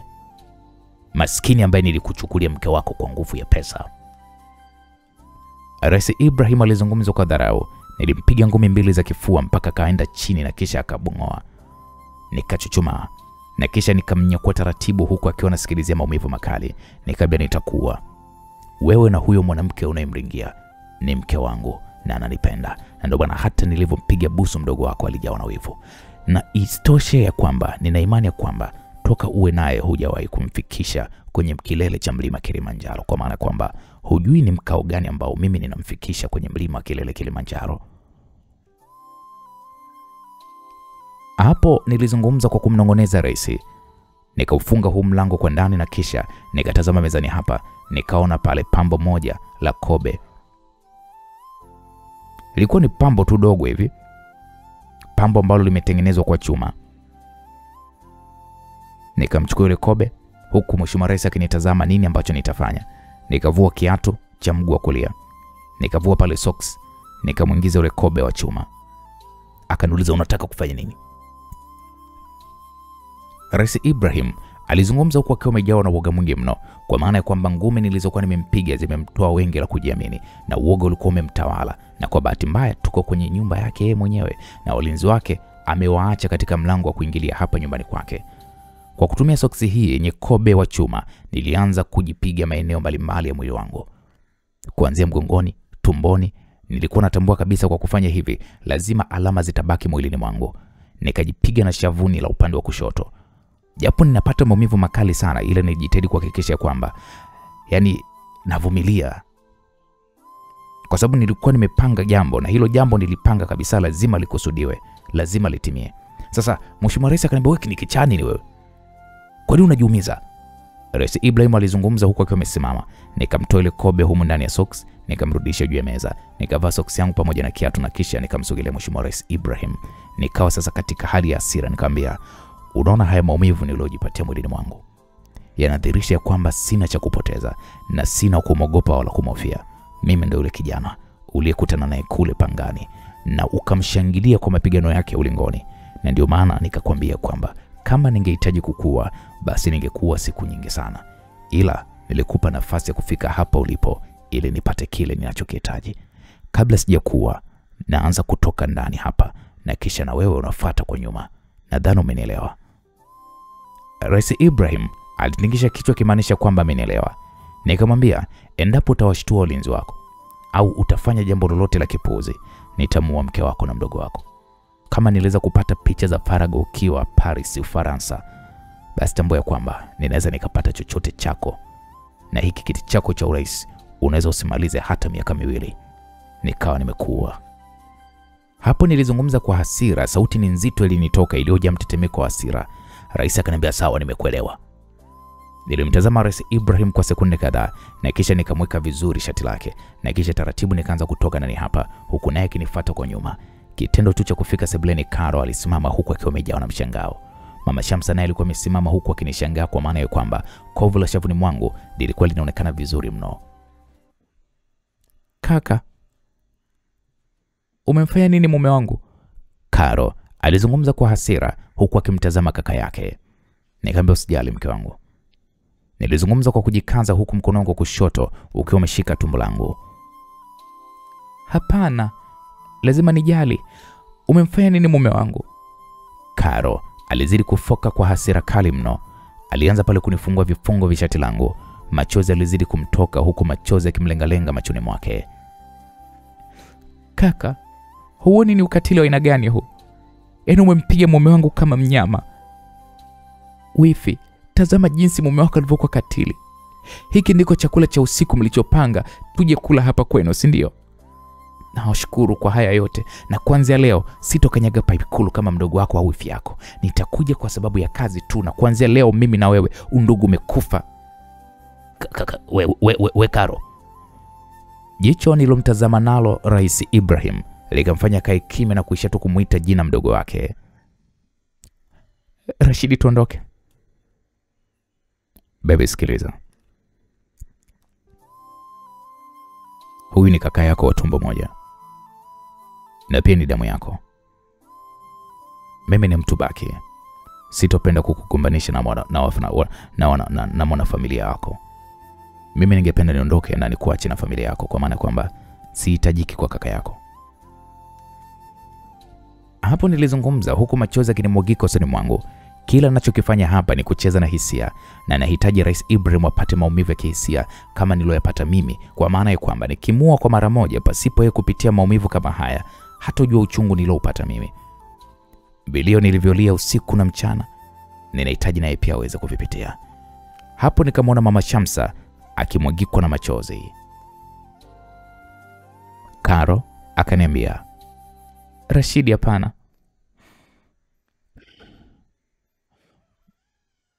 Umenisikia? Msimamo wangu mimi ni huo. Na huyu katika mahusiano yetu ya undugu yamekufa leo. Sikutegemea kukupigania kote hadi ukaingia Ikulu. Ikiwa na mambo mengi machafu uliyofanya mpaka ukaachwa na mke wako wa kwanza, nikaona ya kwamba hayana maana. Leo hii umenilipa hivi. Nashukuru sana kaka." Karo alizungumza huku machozi yakiendelea kummwagika usoni mwake. Na wewe usije ukafurahia kuishi hapa Ikulu ukadhani kwamba labda unaishi na binadamu. Leo kwa mara yangu ya kwanza ninakuambia kwamba unaishi na shetani.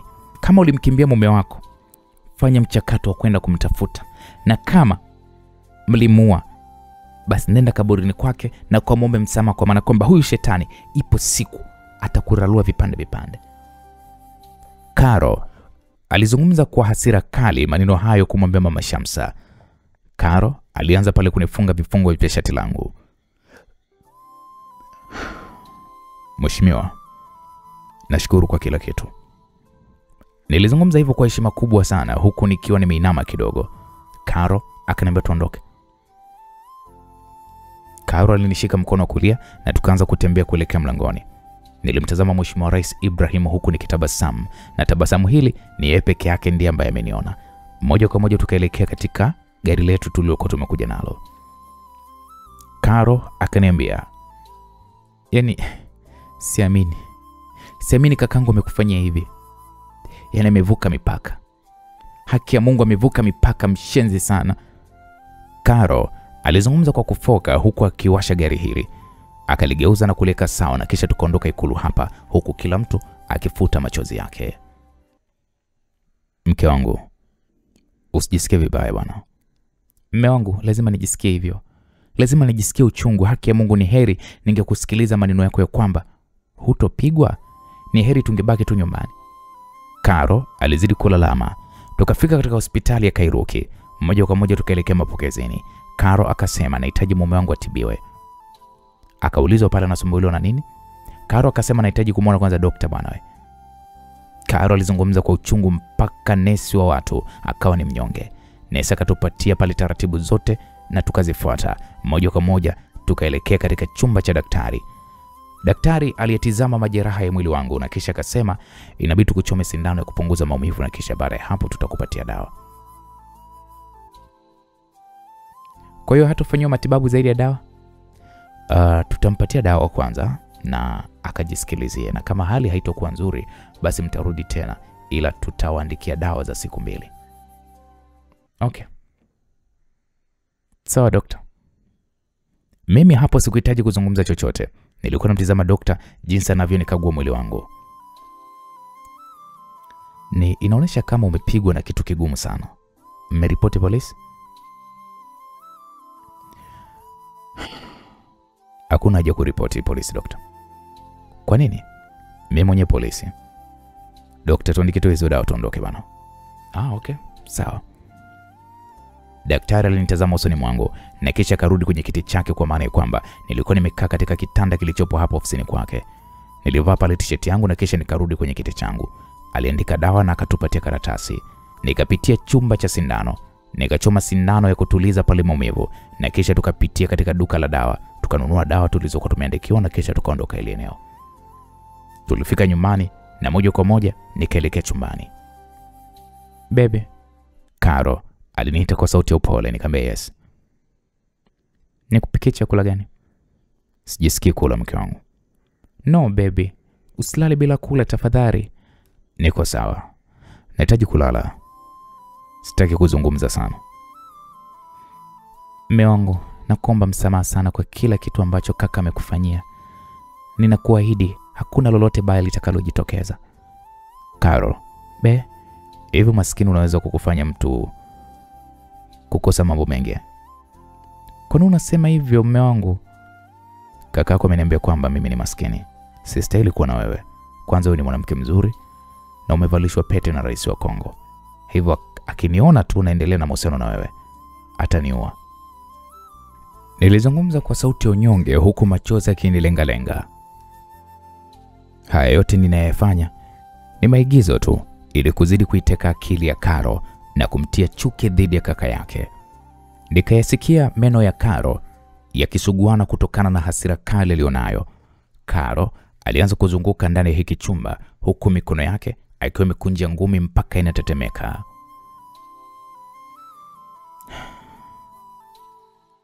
Ninaogopa mke wangu. Mimi sina nguvu yoyote katika hii nchi. Mimi sina hata mwenyekiti wa nyumba 10 kwenye hii nchi. Nakupenda Karo, ila ninaona ni heri ukaenda kuolewa na huyo rais mwenzake. Rashidi mume wangu, Ebu usiongee jambo. Ninakuwa pia ukiniacha, ninajua na safari hii sitojilazimisha kuingia kwenye swimming pool. Nitajipiga risasi. Karo alizungumza kwa msisitizo huku akipiga magoti mbele yangu. Rashidi, haki ya Mungu nitajua. Usiniache mume wangu. Wewe ndo mwanaume wa ndoto zangu. Wewe ndo mwanaume unanifaa na kunijali. Tafadhali sana. Karo, jitazame wewe mwenyewe. Leo hii mimi nimepigwa hivi tena na kaka yako tu. Jange nikabidhi mikononi mwa walinzi wake ambao walisema kwamba kinikabidhi watanifanya kitoweo. Rashidi, walinzi wote wa rais mimi ndo mkuu wao. Hivyo laiti wakikugusa basi nitadili na mmoja baada ya mwingine. Karo alizungumza huku akinishika viganja vyangu. Ni ahidi kitu kimoja mume wangu. Kitu gani? Kwamba hutoniacha kwenye maisha yangu yote. Karo, najua rais kaka yako lazima atatunga uongo kuhakikisha kwamba anatutenganisha, na atatuma watu wa kila aina kuweza kuharibu hili penzi letu. Na kuahidi Rashidi, nimefumba masikio yangu na nitayafumba masikio yangu na hakuna atakayeweza kututenganisha. Taratibu Karo alianza kunipiga mabusu huku machozi yakimwagika. Hapo nikajiambia kimoyo, kazi yangu namba 1 imeshakamilika sasa. Nilizungumza kimoyo huku tukiendelea kupigana mabusu. Taratibu basi utanumiza mke wangu. Sorry mume wangu. Ngoja nipike chakula kwanza kwa maana kwamba nina njaa sana. Usiku huu utapika chakula gani? Chipsi kwa sababu nilinunua viazi. Unataka niwe mwanaume wa dasi ndio? Kwa nini? Unataka niwe napenda kula chips? Jamani mume wangu. Kwa unataka kusema kwamba wanaume wa mikoani wao hawale chips? Wewe umeenda mkoa gani ukakuta vibanda vingi vya chips kama ilivyokuwa da? Aya, basi sawa, nasonga ugali. Ila mboga hakuna. Nyanya zipo na kitunguu. Ndio. Basi upika ugali, mimi nakata kachumbari. Leo tunakula kibachela. La vituko mume wangu. Sikiliza. Wewe pumzika, mimi nitakata kachumbari bwana. Hapana.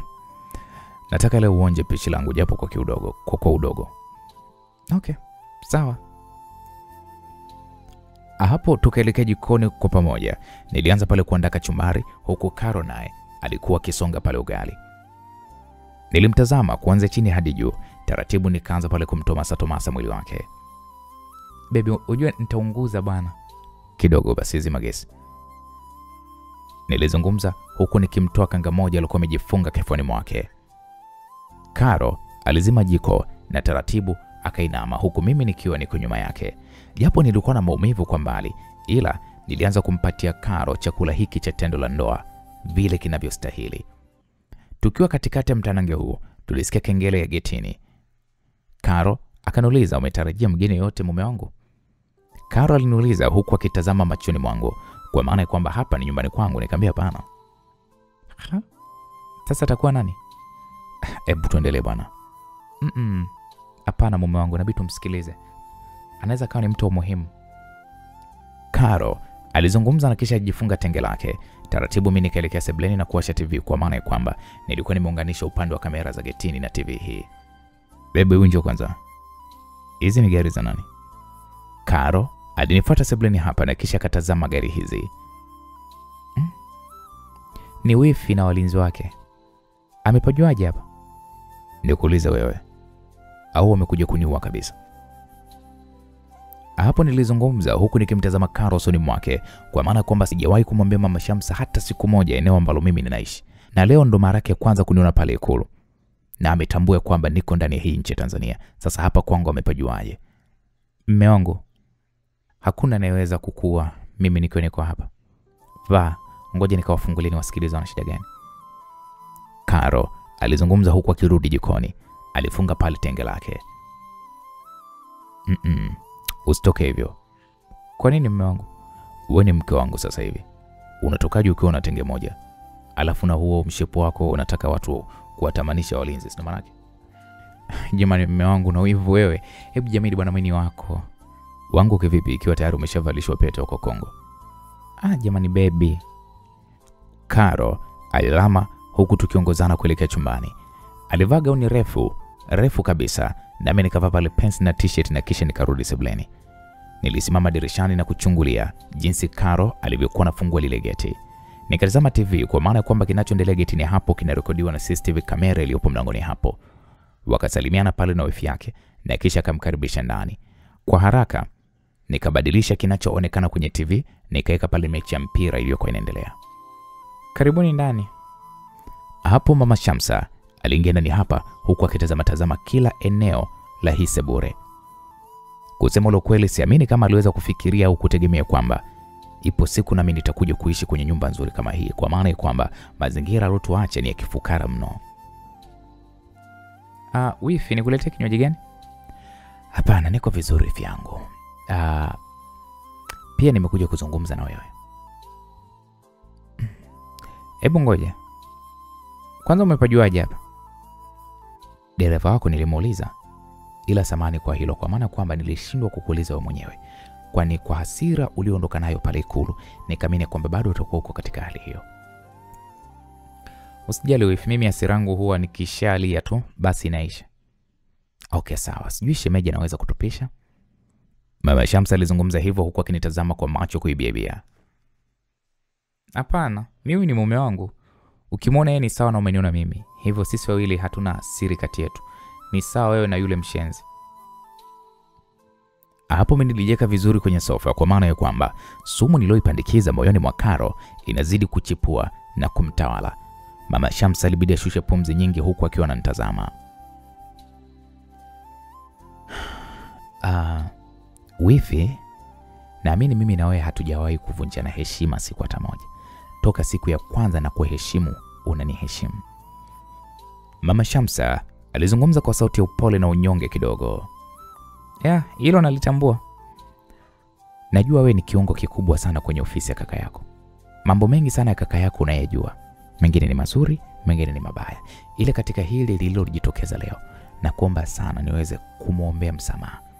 Sipendi kuona familia yenu inagawanyika vipande. Kaka yako ni kiongozi wa hii nchi, na endapo kichwa chake hakitokuwa vizuri, basi kuna mambo mengi sana ambayo yatavurugika au kufa kabisa, na anaweza kuwa anafanya maamuzi ya kipuuzi. Hebu ngoja kwanza wifi. Wewe ni mke wake. Una uwezo wa kuhakikisha kwamba anakuwa sawa. Mimi ni mdogo wake tu, na ukweli ni kwamba undugu wetu hauwezi kuvunjika. Na yeye anajua kwamba mimi ni mtu mwenye maamuzi ya haraka, ila nikitulia ninarudi kwenye mstari. Ila kwa hiki alichomfanyia mpenzi wangu, kwa kweli hata kama ni wewe usingekubaliana nacho. Ni kweli, najua amefanya kosa. Shemeji, nimekuja hapa kumwombea msamaha. Kuomba msamaha kwa niaba ya mume wangu. Mama Shamsa alizungumza hivyo kwa kujikaza tu, ila ukweli ni kwamba hapo alipo anajisikia vibaya sana, kwa maana ya kwamba ninamtambua kwenye kila hali alionayo. Mume wangu akimsamehe na mimi nitamsamehe. Karo alizungumza na kisha kanishika kiganja changu cha mkono wa kulia. Eti baby. Mimi na wewe mwili mmoja mke wangu. Nilizungumza huku nikipapasa pale paja la Karo na kumfanya Mama Shamsa ajawe na wivu wa chini kwa chini, kwa sababu nina imani kilichompeleka kwa rais ni pesa na sio mapenzi ya dhati. Ninaweza kumsamehe, ila kwa sharti moja. Sharti gani? Aliniahidi kuniua na kunifanya kitu kibaya endapo nitaendelea kuwa na Karo. Nahitaji kwa kinywa chake kabisa azungumze mbele yetu ya kwamba hatoniua wala kunidhuru. Ni kweli kisheria kaka amekosea. Hapa hata mume wangu akigongwa na baisikeli, Nitajua yeye ndo amemtuma huyo mwendesha baiskeli kumdhuru mume wangu. Alilozungumza mume wangu ni jambo zuri sana na kaka anapaswa kuweza kulitekeleza. Basi sawa, nitamwambia hilo jambo na kisha nitawapatia majibu. Sawa, kama ni hivyo. Mume wangu, ngoja nakuja.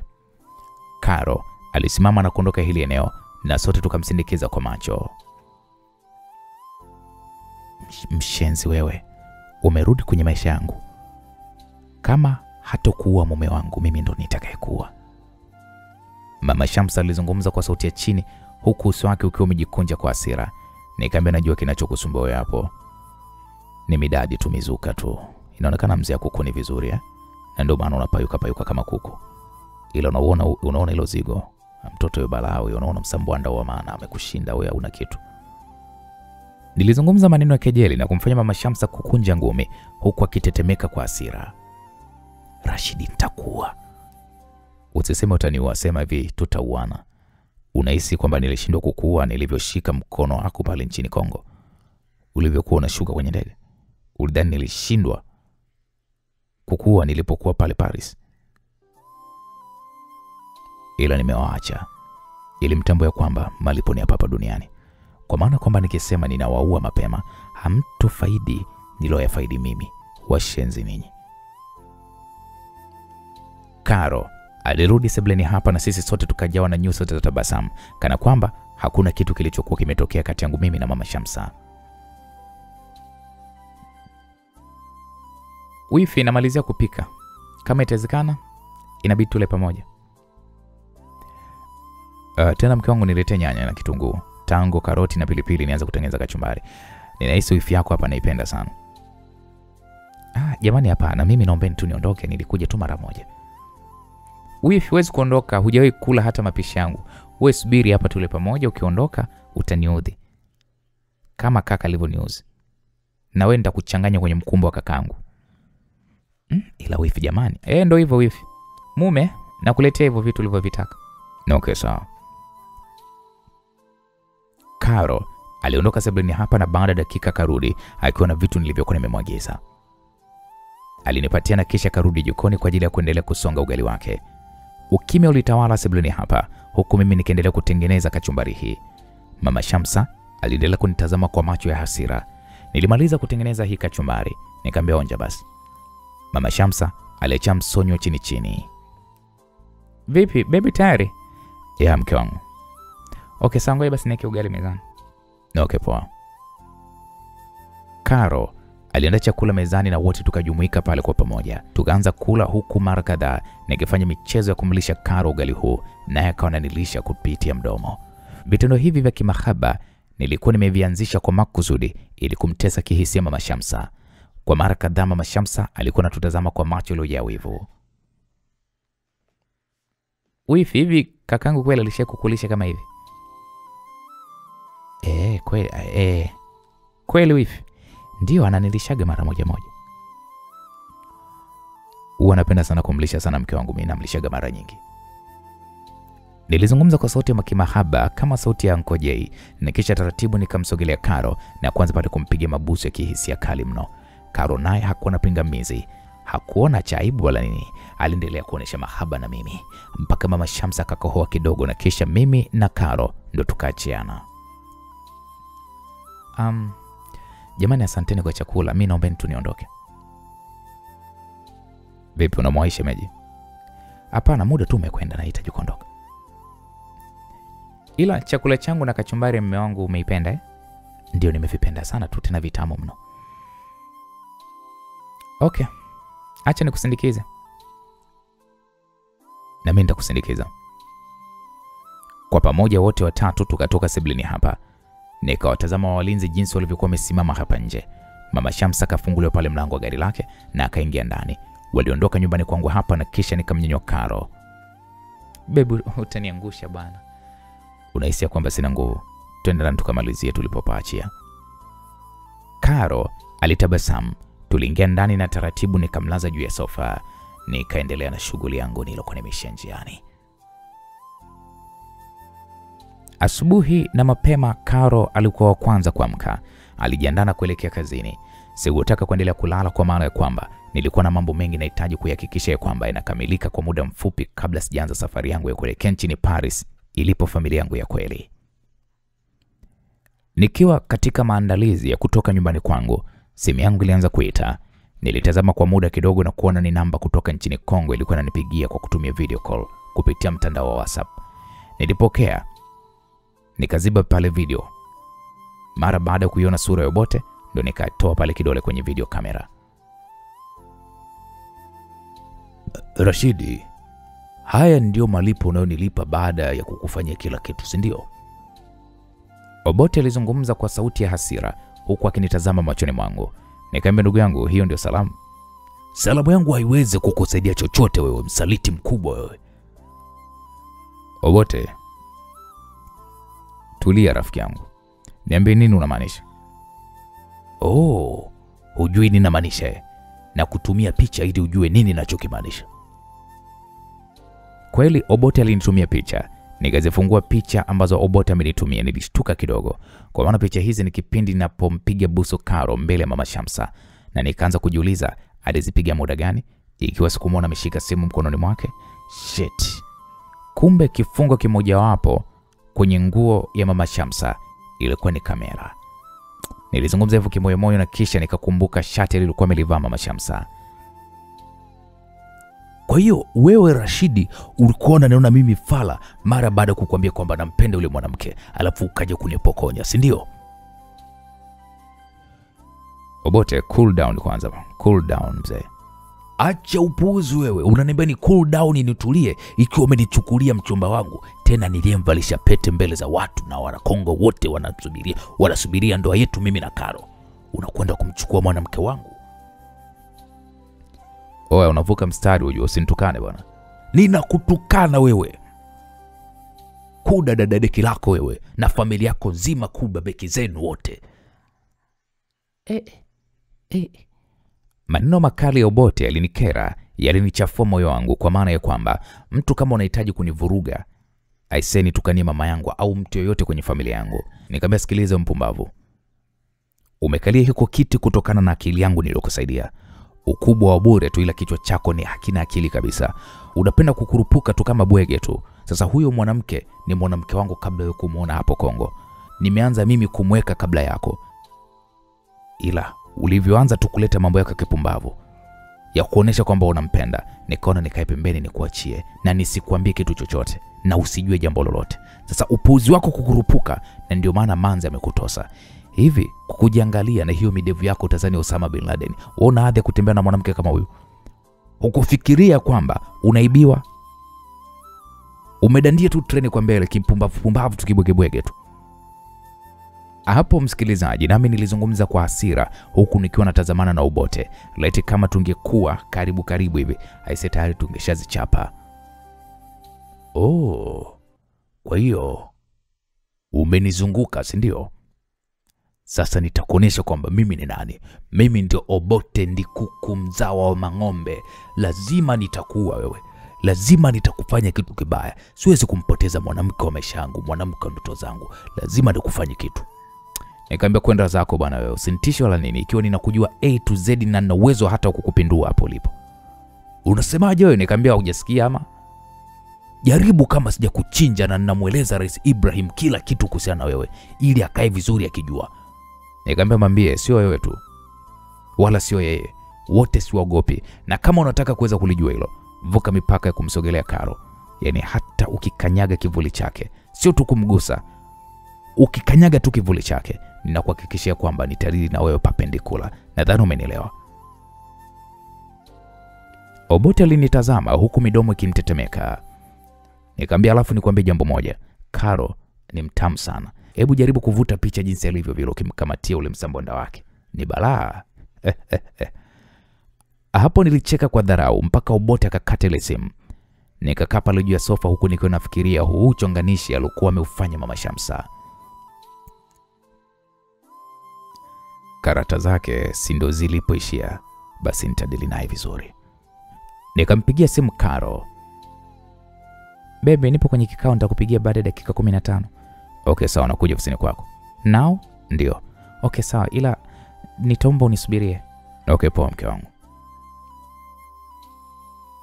Nikatoka ndani hapa, nikafunga milango ya hii nyumba, nikaingia katika gari ambalo Karo amenikabidhi kwa ajili ya matembezi yangu. Nikaanza safari kuelekea ofisini kwake. Baada ya dakika kadhaa, nilifika ofisini kwa Karo. Niliwasiliana naye na walinzi wa getini wakanipatia kitambulisho maalum. Nikaingia ndani mara baada ya kukaguliwa. Karo alinipokea. Kwa kweli makao makuu ya kitengo chake cha usalama so mchezo. Wafanyakazi karibia wote wamevalia suti nyeusi. Moja kwa moja tukaelekea ofisini kwake. Mke wangu na ofisi nzuri sana. Asante mume wangu, hapa ndipo kazini bwana. Ina maana wewe hawa watu wote wazee kwa vijana, yani wote hawako chini yako? Wako chini yangu. Niambie mume wangu, kwema nyumbani? Sio kwema. Kuna nini tena? Jana tulikuwa tunampelelezi pale nyumbani. Unamaanisha nini? Wifi yako kuna hizi picha amezipiga kisirisiri. Hapo nikamuonesha Karo picha ambazo tulikuwa tunapigana mabusu. Shit. Sasa amekutumia za nini? Sio yeye alonitumia. Nani? Aliyekuvalisha pete na amenipigia simu kwa namba hii hapa. Amenichimba mkwara kwamba sijui wewe ni mchumba wake, sijui wewe ndo first lady, sijui wa Kongo huko, na akidai kwamba ni lazima ataniua kuhakikisha kwamba anakupata na unakuwa ni mke wake wa ndoa. Hapo Karo alifumba macho yake kwa sekunde kadhaa, huku nikimshuhudia jinsi kifua chake kinavyozidi kupanda na kushuka kwa mihemuko mizito anayoivuta. Wananitaka nini hawa watu? Karo alizungumza kwa sauti ya kukwaruza kidogo. Nikamwambia sijui mke wangu, kama kaka yako anataka kuweza kuniua, ambaye ni rais wa hii nchi, alafu huyu naye anataka kuniua, naye ni rais pia wa Kongo, hivyo kweli mimi nitakuwa salama kweli mke wangu? Karo alitoa simu yake katika mfuko wa koti lake, akanipokonya simu yangu, akainakili namba ya Obote na kisha akapiga video call. Hazikuisha hata sekunde 10 simu ilipokelewa. Karo my dear. My dear nyoko nini wewe? Hivi unahisi una hadhi ya kuwa na mimi kenge mmoja wewe? Unatolea wapi ujasiri wa kumpigia simu mume wangu na kumchimba biti la kipumbavu kama unataka kumuua?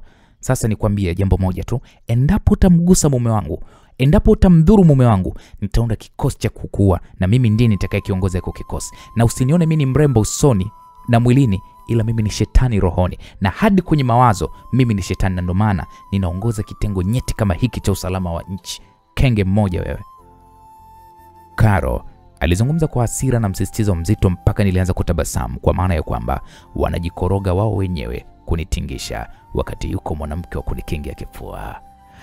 Bwana, Rashidi anazidi kukingiwa kifua na Karo. Je, siku Karo akiujua ukweli unaoendelea kati ya Rashidi, wifi yake na kaka yake na rais wa Kongo, atampenda tena kweli Rashidi? Je, siku Karo akija kujua ukweli Rashidi ana mke huko Ufaransa, itakuwaje? Bwana, usikose kufuatilia kisa hiki cha kusisimua kinachoitwa Rise Up kutoka kwake Edazaria G. Msulwa.